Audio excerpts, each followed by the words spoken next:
ازيكم يا جماعه؟ وريال مدريد رايح على كارثه السيزون ده. اعملوا لايك شير سبسكرايب وتعالوا نجيب الموضوع من الاول ونقول ايه اللي هيحصل. في البدايه كده خلينا نتكلم عن نهايه الموسم بالنسبه لريال مدريد. السنه اللي فاتت ريال خلص في المركز الثاني، طبعا برشلونه خد الدوري بفرق كبير جدا، وفي نفس الوقت خرج من دوري الابطال بفضيحه، ويمكن دي اول مره تحصل للريال، خروج من السيتي 4-0 على ملعب الاتحاد، والماتش ده كان ممكن يخلص اكتر من كده بكتير لولا كورتوا.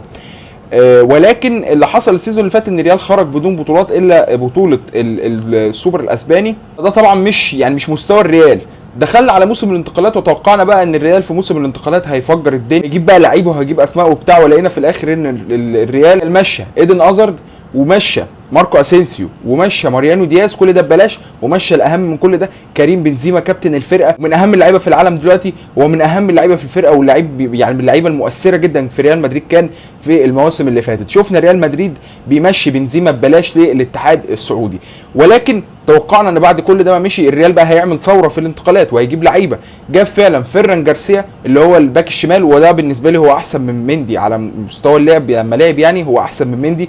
وجاب الراجل بلينجهام، وهو ده طبعا جاي لتطوير نص الملعب، وعشان السنه الجايه تقريبا مودريتش اكيد هيعتزل او هيمشي، توني كروس نفس الفكره، فده طبعا من الحاجات الجامده جدا، وهو بختهم بصراحه بجود بلينجهام من اللعيبه الجامده جدا في العالم حاليا. وجاب خوسيليو اللي هو المهاجم اللي باين جدا ان هو جايبه للدكه، ولكن كل ده برضه فين الفرقه اللي انت جبتها؟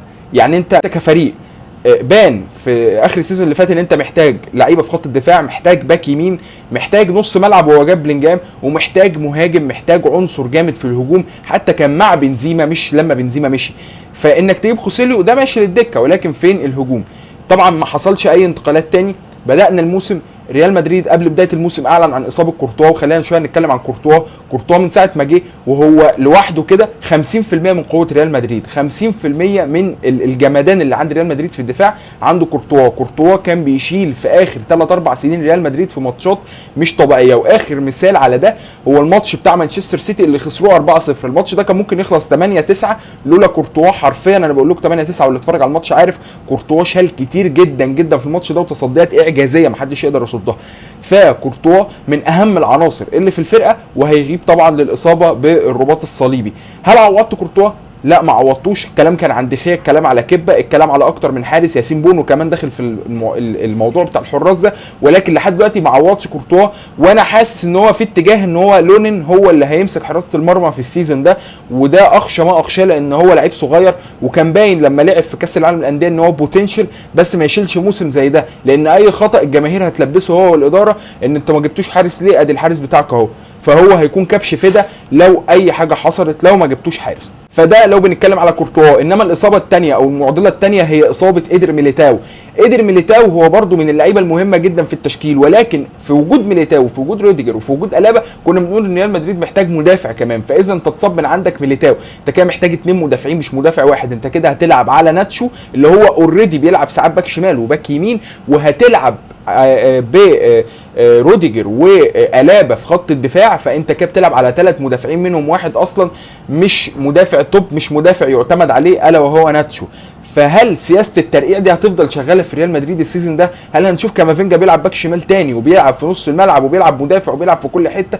انا بصراحه مش عارف.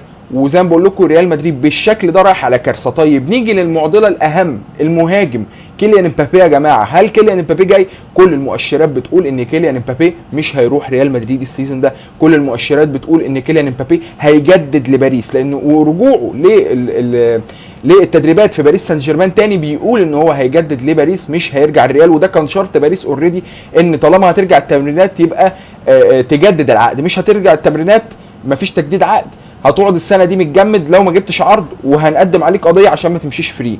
فده معضله كيليان امبابي مع ريال مدريد. هل هو فكر في مهاجم تاني؟ هاري كين كان داخل في الصفقه، ولكن انسحب في الصفقه ونفسه ما طولش مع اداره توتنهام في التفاوض، ودخل بايرن خطف هاري كين، وبقى عنده هاري كين مهاجم من المهاجمين الجامدين جدا في العالم حاليا. لو كان راح الريال كان فرق معاه جدا في وجود فينيسيوس وفي وجود رودريجو. هل لحد دلوقتي شكل الريال بيبشر ان هم يعملوا حاجه؟ بصراحه لا. شكل الريال بيقول ان هم هيروحوا على كارثه زي اللي راحوا عليها السنه اللي فاتت. وجود بلينجهام على عينه وعلى راسي، فيني ورودريجو ومودريتش كل الكلام ده، ولكن اللعيبه دي محتاجه لعيبه معاها تاني. انشيلوتي مشكلته ان هو ما بيشتكيش، فهي ده اللي بيوصلك للمعضله اللي انت فيها دلوقتي. بس هو ده كان كل كلامي. ريال مدريد فعلا داخل على كارثه بالشكل اللي هو فيه ده، محتاج في اخر الايام من الانتقالات اللي احنا فيها حاليا ان هو يتعاقد مع لعيب او اتنين او تلاته كمان، منهم حارس مرمى، منهم مدافع، ومنهم مهاجم. اذكر الفيديو، اعملوا لنا لايك شير سبسكرايب. اشوفكم الفيديوهات الجايه. سلام.